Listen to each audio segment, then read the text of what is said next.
Today I'll give an update on behalf of the Premier and of course the Minister. Through my update I'll then refer to Dr Kerry Chant, Minister Hazzard and then Acting Commissioner Lanyon to give us an update about some of the enforcement in relation to masks. As of 8 p.m. last night, firstly there were 18,923 tests in New South Wales, which I thank everybody for coming forward, but we do need to increase that number of testing.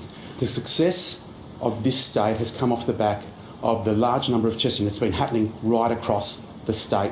And even though we are thankful for the 18,923 that came forward, we want to see those numbers get up closer to 20,000, 30,000 people. And we are encouraging people, if you aren't feeling well, if you have any symptoms, please come forward, get tested, because we're going to beat COVID, we're going to do this by getting those test numbers up. Out of the 18,923 tests last night, there were 11 cases. 3 acquired cases from overseas, and they are in hotel quarantine. The other 8 are locally acquired cases, and I'll break that down. 2 were connected household contacts of the Avalon cluster. 5 are connected to the Barilaro cluster, and 1 is a household contact of a known source in Wollongong. So recapping, 8 locally acquired cases and 3 overseas. Can I also remind everybody today that a number of restrictions changed overnight as midnight last night, and that is to do with more importantly about venues, weddings, funerals, church services, the number of people in gyms, and all that is available on the website. But most importantly, the message today is about masks. As of midnight tonight, we will, as of tomorrow, be enforcing the mandatory wearing of masks in indoor venues, and again, those venues are on the website. But they're venues like, of course, gaming rooms, hair salons, nail salons, retail, and we're asking people just to do the right thing and use common sense. Where practical, where possible, please wear a mask, and you're going to help us deal with the issue in relation to the transmission of COVID, especially on public transport. What I'll do now is ask Dr Kerry Chant to give you a more detailed brief on the cases, and there's some good news in that, and I'll ask Dr Kerry Chant to say a few words. Thank you, Acting Premier. So New South Wales recorded 8 new locally acquired cases of COVID in the 24 hours to 8 p.m. last night. 5 of these cases are linked to the Barilaro cluster, which now numbers 13, and 2 of today's cases are previously reported cases linked to the Avalon cluster, which now numbers 148. And 1 case is a contact of a previously reported case from Wollongong. 5 of today's locally acquired cases are from Western and Southwestern Sydney and are linked to the Barilaro cluster. And there are now 13 cases in the Barilaro cluster.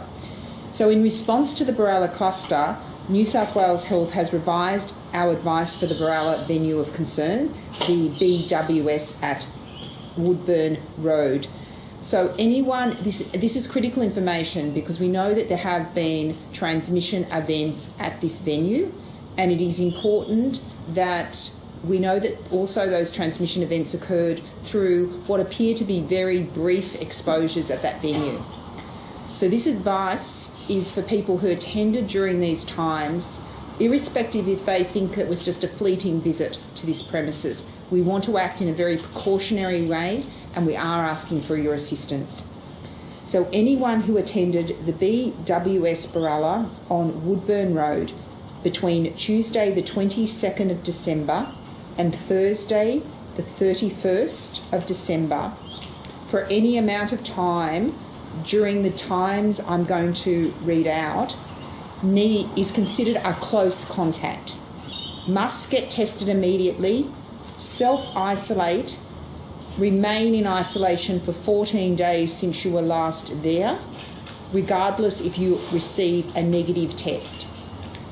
The times are Tuesday the 22nd of December from 12:41 to 9:15 p.m, Wednesday the 23rd of December from 1:40 to 9:15 p.m, Thursday the 22nd of December from 12:40 to 9:17 p.m, Saturday the 26th of December from 9:55 a.m. to 7:15 p.m, Sunday the 27th of December from 12:39 p.m.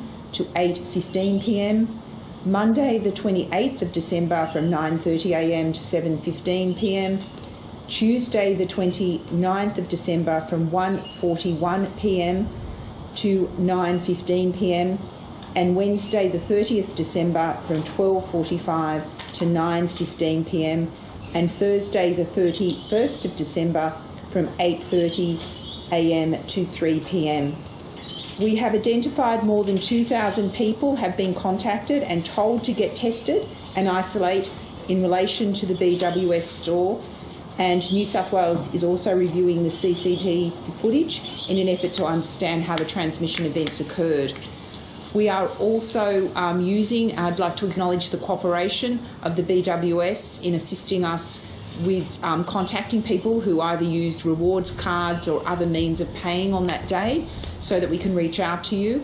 But please double check. I mean, I know it was a busy period, but we are very concerned that transmission has occurred at this site, and it is important because the duration of time means that someone who has previously been there could have actually transmitted it to another group of people. So again, that's our message, is if you live in that broad area around Baralla, that whole Cumberland local government area, we're asking you to please have a low threshold for coming forward and getting tested. So the most minimal of COVID symptoms, please come forward and get a test. We will be attempting to contact you, but our records might be incomplete in terms of who was at that premise. So please reach out to your friends and family who you know use that bottle shop and check with them, and the updated details will be on the New South Wales Government website. In new information that has just emerged prior to this press conference, the genomic sequencing results have come back. And what they show is that the Baralla cluster is actually the same genomic sequences as linked to our patient transport driver, not the Avalon.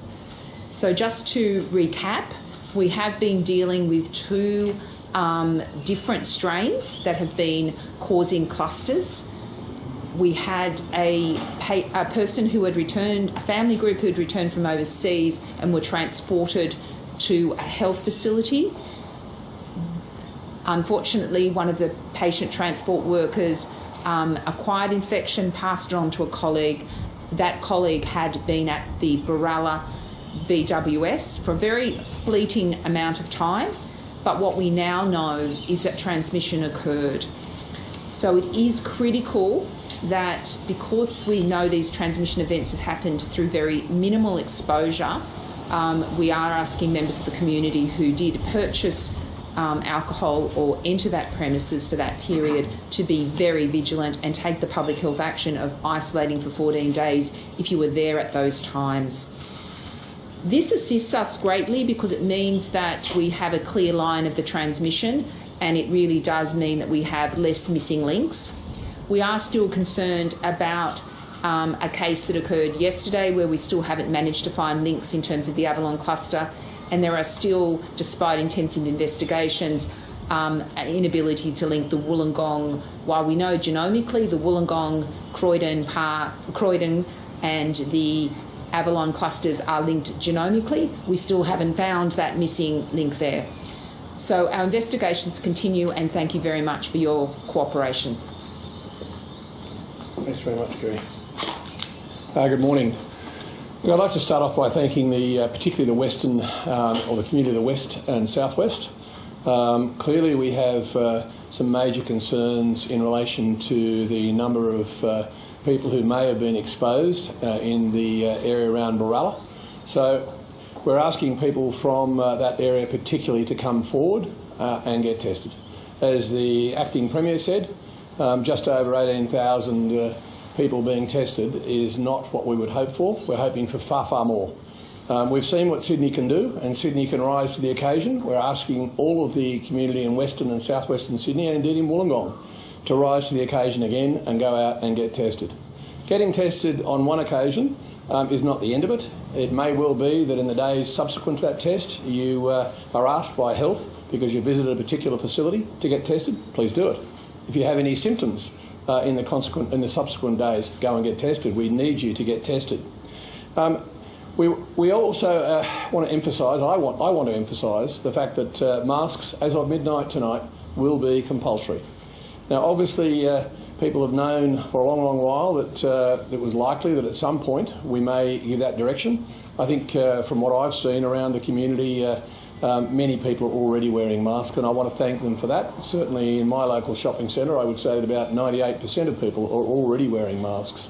I would encourage the community across Greater Sydney, and that includes the Central Coast and the Pea and Blue Mountains, and of course Wollongong, to wear masks in compliance with the law, but do it for yourself, do it for your family, do it for your community. That's the main reason, because in wearing a mask, you will be keeping yourself, but also your locals, your family, your community, and of course, possibly eventually the whole of New South Wales safe.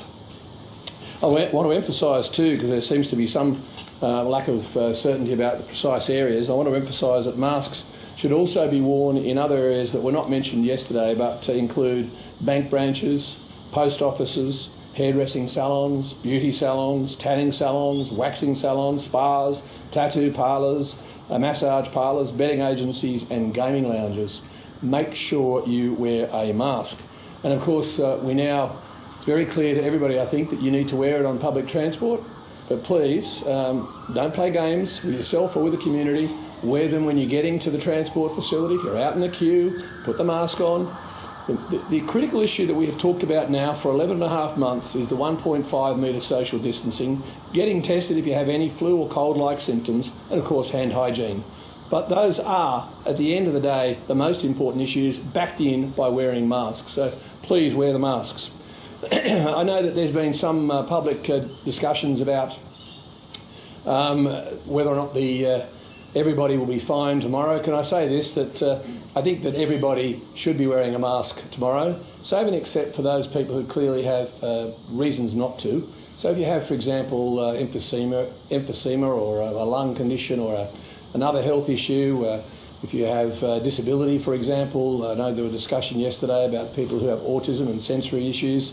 Clearly those issues will be ones that under the orders are allowing you not to wear a mask if you don't need to, but if you can, still wear a mask because it's safer for you. Don't just rely on that if you can still wear a mask. I certainly have spoken as Health Minister to the Acting Police Commissioner and asked him to convey to our police to exercise discretion tomorrow and in the next few days. The discretion, though, will be obviously carefully applied. If you don't have a good excuse, well, you'll be fined. We understand that there are people who, for example, may have been ill at home and have not been out yet to buy a mask, and they're on their way to, for example, a pharmacy or a shop to buy a mask. Those are issues which our very good New South Wales police members will take into account in the next few days.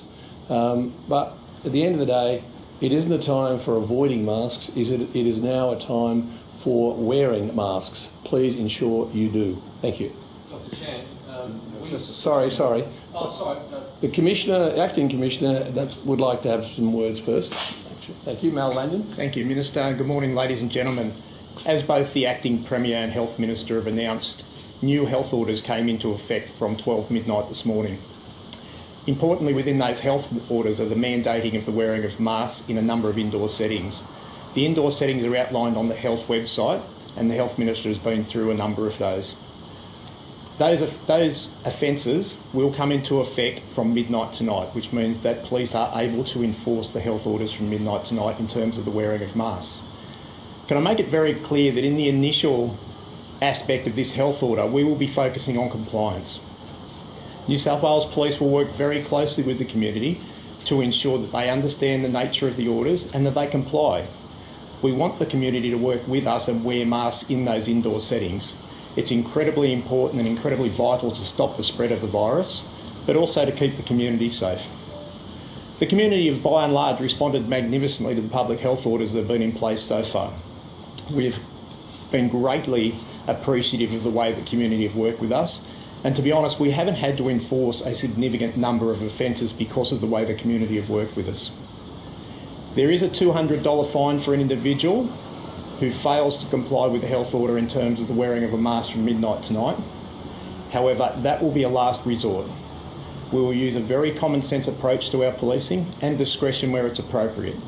As I've said earlier, the key focus for now is ensuring compliance. As the Minister said, there have been significant numbers of people wearing masks in those indoor settings. This is really an extension of that. It is nothing new, except that it gives us a greater opportunity to stop the spread. Can I ask that you work closely with the police, ensure that you comply, and can I also ask that you show some compassion for other workers that are in these particular industries that are now subject to the health order? I have no doubt that some members of the community will be asked to put a mask on when they're either on transport or in a store. Can I ask that you do that and don't take offence? It's the only way that we are going to get on top of this virus is to comply. Thank you. Sorry to jump the gun before. Now, Dr. Chant, we confirmed that at least we're looking at BWS Baralla, there's one worker having transmitted it to another worker. Now, in the space of those 9 trading days, consecutive days of so many hours, you must have some idea how many hundreds of customers have been served by those 2 individuals. Can you give us that number? So look, we're not confirming the details of who's acquired the infection there or who's spread it. What we've indicated is that there is a number of cases associated with the cluster. I think it's very important that we protect the privacy of the individuals involved. But what we know is that there was transmission and we've identified the risk periods. We know that there were many, I think there was an estimate of about 1,000 customers that were served on New Year's Eve. Christmas Eve. That gives you an idea of the volume of people that, and that may have been a peak trading time. But I would want to express my appreciation for the company involved. We are working incredibly closely with them. They've been assisting us with any information we can have to reach directly out to people who have attended that premise, but we are urging the community to assist us as well. Given the fact you've got 1,000 people on just a particularly peak trading day, did you say 1,000, sorry? We said that I've been advised of about 1,000. Yeah, 1,000, okay. So that 1,000 day, you can extrapolate that even with smaller trading days, it will be certainly in the thousands over the course of 9 days. Is it at the point now where it's worth asking secondary close contacts to isolate as a precaution? So what we're doing is asking anyone who's got symptoms to come forward for testing and isolate while they're waiting for a test result. So at the moment, we've reached out to 2,000 people have been contacted, and we'll continue to contact more as lists become available and any new information. What we would generally say is if you're been at the Baralla and you've got symptoms, then the rest of your household should actually stay put. If any of them have got symptoms, they should get a test, and they should really stay put until you've got cleared from that in terms of negative. Because what happens is if you are a positive case, your whole household will be required to be in isolation for that 14 days. How does this cluster rank compared to previous ones, the Crossroads one, Casula, given the fact that since you've been able to confirm that source, many thousands have been potentially in contact? I mean, where does this rank? This sounds particularly precarious. Look, we have managed situations where we've had large numbers of venue contacts. We've had, I think, through the Avalon and the Avalon Bolo, we've had many of the venues that you've probably seen on our website, the vast number of venues that we've had. So we've been having, upwards of 5,000, 6,000 people that have been contact traced at any one time. So this is obviously concerning. What's concerning is about the brevity of the exposure that's led to the transmission, and that's why we're trying to convey that message of the fact that we have got elevated risk. But our key is to find every single last case, and it is pleasing that people have come forward for testing. So the way we've been able to further find this linkage, we had this as a possibility. It's been confirmed by the genomics. But we have made those links and those people. So thank you very much to those individuals who came forward for testing. Sorry, guys, just one more follow-up question. With Avalon, there are many people in a large, albeit confined space indoors, where individuals may have had no contact or gone nowhere near a person who might have been infected.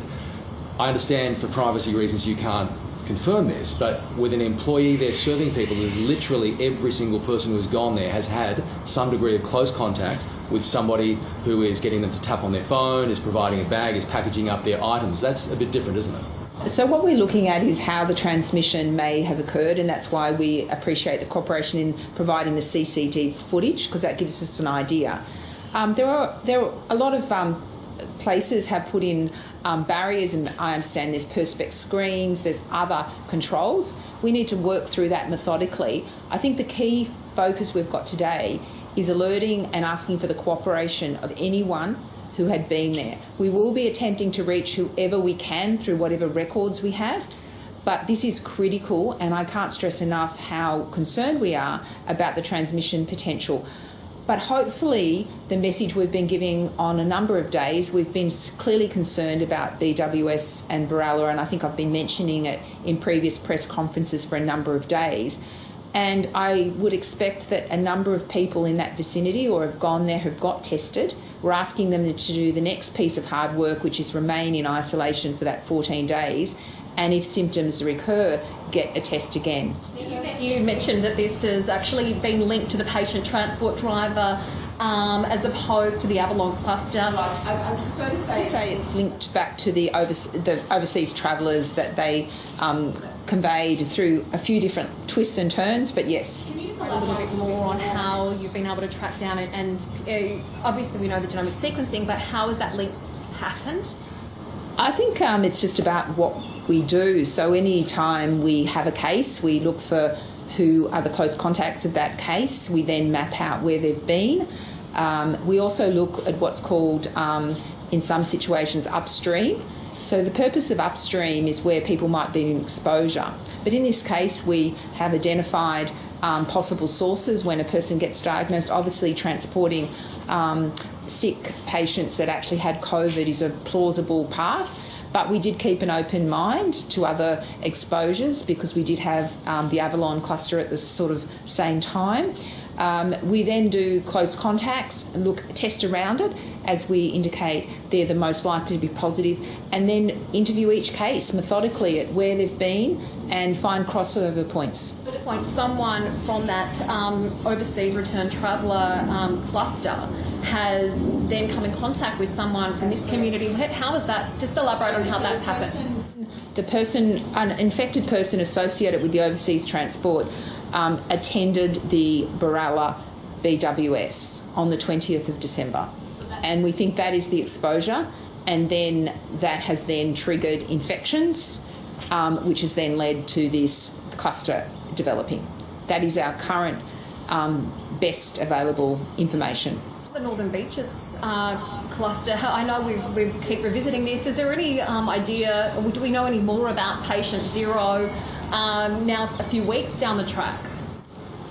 No, we don't know the patient zero, the person who introduced it into the Avalon RSL. It is actually challenging because people's recall of when symptoms were onset. Can I just express my appreciation? A number of people have given us blood and other tests to try and help us clarify that, but we haven't actually found definitively. We've obviously looked at those cases that had the earliest symptom onset and gone back, but at this moment we can't clarify. And to be perfectly frank, at this point, whilst that's useful for then finding that further link to Belrose or connecting it back to a source, at this point in time, we may never find that exact link back. I tend to have a one-track mind here, but just getting back to that same issue.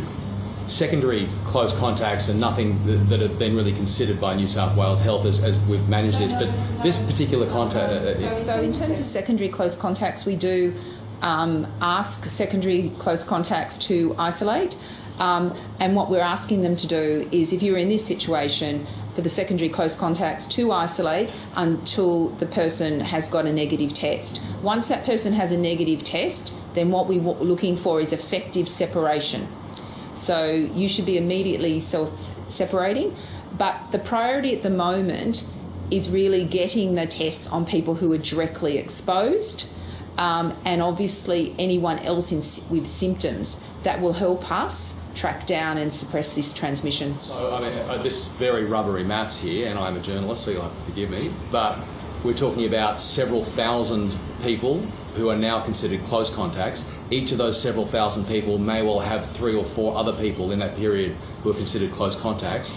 Is it now New South Wales Health's suggestion that some 20,000 people isolate until those initial close contacts are tested and get their results? So we will give the advice relevant to it, and as I said, I've been very clear. Anyone who's been at those venues, if you've got symptoms and you're going for a COVID test, ask your friends and family to just stay put until you get a clear test result. That is the safest option. Don't go into any aged care facilities. We have taken action to prevent visitors currently in relation to aged care facilities. But what we always want to do is stop the further spread. But the best thing you can do is, it's a broader message. It's not just the contacts of contacts at a risk, because the symptoms can be so mild, someone may not have realised they've got COVID and passed it on to others. So we're just asking everyone to come forward for testing. It's pleasing that the testing numbers from this morning seem to be elevated, but can I challenge us to really get that high score? Can we please just, everyone in that community, respond? I know you can do it. We've set up a number of testing clinics, and I would just ask that you go forward and just act in a very precautionary way. This will give us the best intelligence of what the scope of this spread is. Just to clarify, and I don't want to oversell it, but I don't want to get it wrong when I'm reporting it. That is effectively tens of thousands of people that you're asking to isolate until those first initial close contacts get their results. Is that correct? That's correct. We're asking people to act prudently. Can I just say also that there's been a bit of time from some of those earlier dates, and I'm really heartened to the fact that we've found people that have come forward for testing in those intervening times that have linked. So many people in the community will have already taken that action of coming forward for testing, and for you, thank you. So it's really hard to actually calculate the impact here, because many people may well have already ascertained their status and be taking the appropriate action.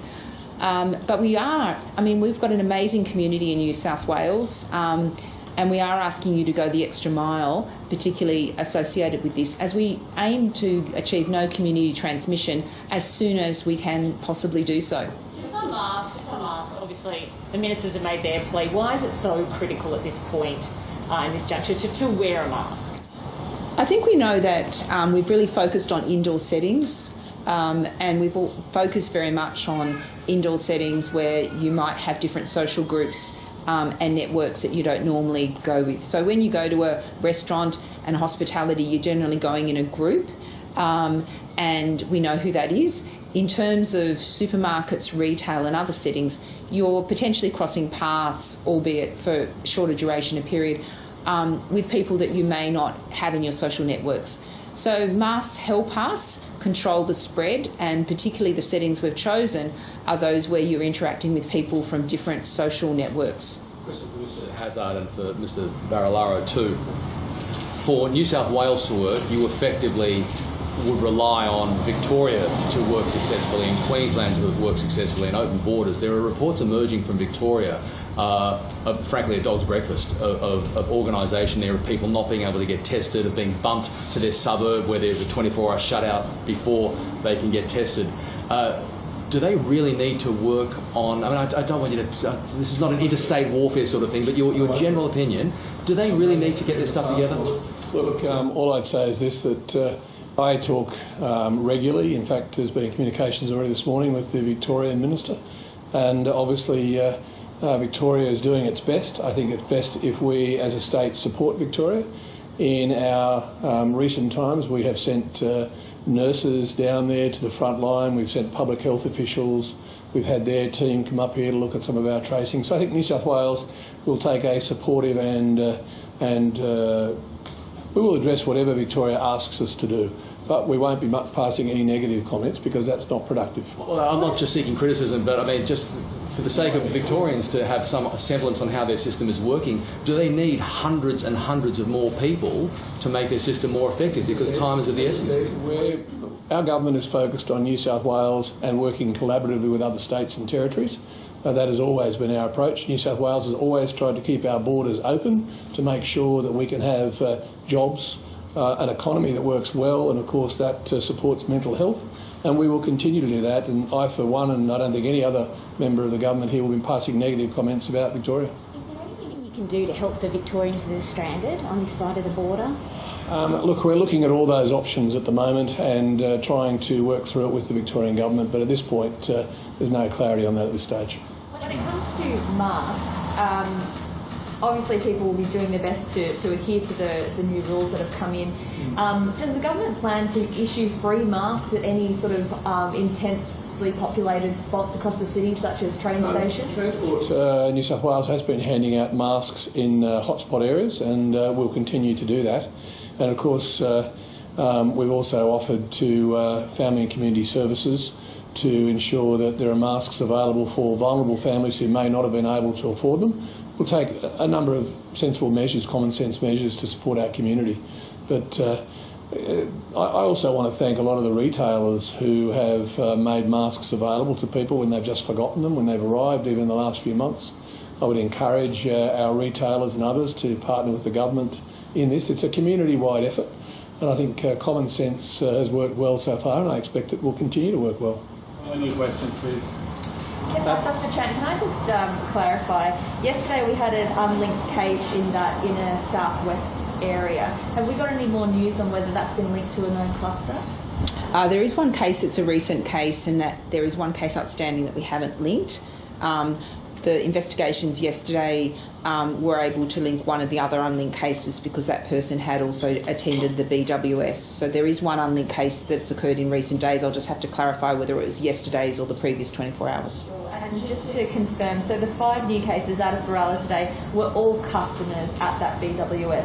I think we're not discriminating between staff, and but we indicated that there were a number of that 5 are linked to the Barella cluster, some household contacts and some people that are from the direct household contacts of previous cases linked to the Barella, and then 2 cases, a person in his 40s and another case in his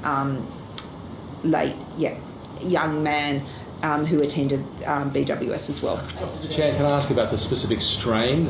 So from international travel to a transport worker who has then gone on December 20 to BWS, is there an additional concern that that specific strain was brought here by a British traveller or the South African strain, which are more virulent? So I understand that that doesn't have any particular variants that we're concerned about increased transmissibility, but we'll ask our genomics experts to review that strain and provide advice.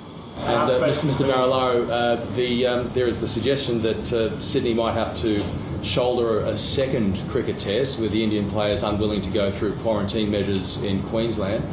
Do you welcome that? Are you prepared for that? What's your reaction? Well, firstly, we're putting on a test, and Health is working with the SCG and Cricket Australia and organisers to make sure that when the next test is played in Sydney, it's done in a safe way, that we protect those patrons, we protect the community.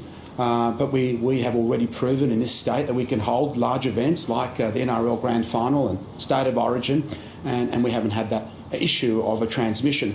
So we'll continue to work. There are some concerns about the SCG and the upcoming test that Health is working with those organisers. But yesterday, having people in particular zones, we've got to deal with some issues around of course, wet weather, if that was to apply over the few days. The other thing we are concerned about is because of the Barella cluster, if you're coming from that area, the broader Cumberland area in real terms, we're almost encouraging you to rethink about going to the test, and maybe there'll be more said by Health and the government over the next day or so in relation to that. So if we're going to put on an alternate test after that because of what's happened with the breaches, well, that's up to the Queensland government. First and foremost, that bubble is to protect the players and community. And here in New South Wales, we can host the test. Now, if those breaches have impacted the conditions that the Queensland government have applied to the Indian cricket team or to the or both cricket teams, well, that is something for the Queensland government to make a decision about. Is it kind of impossible to answer that question given the fact we're talking about a test in a few days and then another test? You don't know what the numbers are going to be like in 10 days, 12 days' time. Is it just too difficult to give an answer on whether you could commit to a second SCG test? We're committing to the test that we know that we have. And we're going to do that in the most safest possible way and protect everybody in this state. That is our priority. If an opportunity arises post that, we'll deal with it when it arrives. Thank you very much. Thank you.